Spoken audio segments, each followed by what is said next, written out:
Dobrý deň, volám sa Vojtech Dúl a kandidujem ako nezávislý kandidát do mestského zastupiteľstva za časť Košice Západ v Košiciach.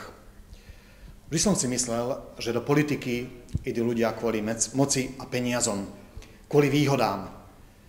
Nesúhlasil som a nesúhlasím s rozhodnutia mnohých politikov. Dnes si myslím, že nestačí kritizovať, treba priložiť ruku k dielu. Košická samospráva potrebuje zmenu a ja chcem participovať na tých zmenách.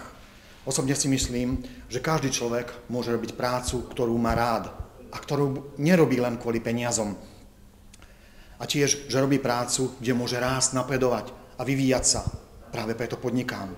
Tretím faktorom však je robiť niečo, čím robí svet okolo seba krajší, lepší, človeku dôstojnejší. A presne preto chcem ísť do komunálnej politiky, aby som urobil zmeny.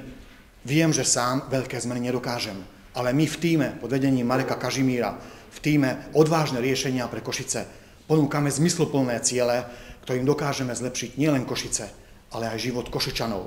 Konkrétne na západe by som chcel zlepšiť parkovacie miesta, športoviská a bezpečnosť mestskej časti. Ak súhlasíte so mnou, tak sa pripojte k nám a dajte nám svoj hlas. Stretneme sa 27. novembra vo volebných miestnostiach. Ďakujem vám.